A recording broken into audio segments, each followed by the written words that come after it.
Dalam piramid Unas, tulisan ini bukan timbul.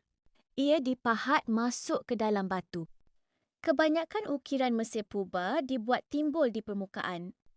Tapi dalam piramid Unas, hieroglif diukir masuk ke dalam dinding.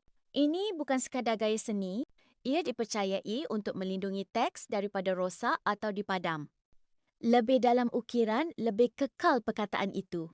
Orang Mesir percaya, jika tulisan hilang, kuasanya juga hilang. Dengan ukiran ke dalam, teks ini seolah-olah terkunci dalam batu. Ada juga teori mengatakan bayang-bayang dalam ukiran membantu pembacaan dalam cahaya rendah. Ini penting kerana piramid direka sangat gelap. Setiap ukiran dibuat dengan teliti, seolah-olah mereka sedang mengunci mantra ke dalam struktur piramid itu sendiri. Kalau cara ukiran pun ada maksud tersembunyi, apa lagi rahsia dalam piramid yang belum kita bongkar? Subscribe sekarang untuk fakta seterusnya esok. Dalam piramid Unas, roh tak bergerak sesuka hati. Ada arah tertentu untuk naik ke langit. Teks dalam piramid menunjukkan arah perjalanan roh raja bukan rawak. Ia disusun mengikut orientasi tertentu, selalunya ke arah utara. Bagi orang Mesir Purba, utara dikaitkan dengan bintang yang tak pernah terbenam. Bintang ini dianggap sebagai simbol keabadian. Jadi, roh raja dipandu untuk bergerak ke arah tersebut. Setiap laluan, setiap teks, seolah-olah menjadi kompas spiritual. Ini bukan sekadar kepercayaan, tetapi sebahagian daripada reka bentuk piramid. Struktur dan tulisan bekerja bersama untuk menentukan arah perjalanan roh. Seolah-olah piramid itu sendiri menjadi peta menuju ke langit. Kalau arah pun dah ditentukan sejak awal, apalagi rahsia tersembunyi dalam piramid ini? Subscribe sekarang untuk fakta seterusnya esok. Dalam piramid Unas, raja bukan sekadar dewa. Dia dianggap lebih tinggi daripada dewa. Dalam teks piramid, raja tidak hanya disamakan dengan dewa. Ada bahagian yang menggambarkan raja menguasai dan mengatasi dewa lain. Ini sangat luar biasa dalam kepercayaan Mesir Purba. Biasanya dewa berada di kedudukan tertinggi. Tetapi di sini, raja digambarkan naik ke langit dan mengambil tempat lebih tinggi. Ada mantra yang menunjukkan raja menyerap kuasa dewa untuk menjadi lebih kuat. Seolah-olah dia bukan sekadar bergabung dengan dewa, tetapi melangkaui mereka. Ini menunjukkan konsep kuasa mutlak selepas kematian.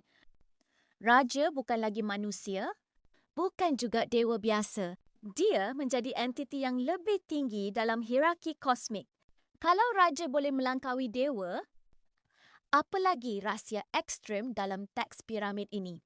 Subscribe sekarang untuk fakta seterusnya esok. Dalam piramid Unas, ada teks yang diulang. Tapi ini bukan kesilapan. Jika diperhatikan, beberapa ayat dalam piramid teks muncul berulang kali. Bukan sekali, tetapi berkali-kali pada dinding berbeza. Ini bukan kerana penulis tersilap. Dalam kepercayaan Mesir Purba, pengulangan adalah cara menguatkan kuasa. Semakin banyak diulang, semakin kuat kesannya. Seperti mantra yang perlu disebut berulang kali untuk menjadi berkesan. Setiap pengulangan bertindak sebagai pengukuhan kepada ritual. Ia memastikan mesej sampai dan tidak gagal. Dalam suasana gelap dan sunyi, suara yang mengulang ayat akan bergema, menghasilkan kesan yang lebih kuat dan mendalam. Seolah-olah piramid itu sendiri membantu memperkuatkan ritual tersebut. Kalau pengulangan boleh gandakan kuasa, apa lagi teknik tersembunyi dalam piramid ini? Subscribe sekarang untuk fakta seterusnya esok. Dalam piramid Unas, hampir tiada gambar, hanya teks. Dan itu bukan kebetulan. Berbeza dengan makam Mesir lain yang penuh lukisan, piramid Unas lebih fokus pada hieroglif teks. Ini kerana mereka percaya kuasa sebenar bukan pada gambar, tetapi pada kata. Setiap perkataan dianggap mempunyai frekuensi tersendiri. Bila dibaca, ia menghasilkan getaran yang membawa kesan spiritual. Gambar hanya visual, tetapi kata boleh diaktifkan. Sebab itu, dinding dipenuhi teks berbanding ilustrasi. Gabungan suara, gema dan struktur piramid dipercayai menguatkan frekuensi ini. Seolah-olah setiap ayat adalah kod bunyi yang direka untuk berfungsi dalam ruang tertutup itu.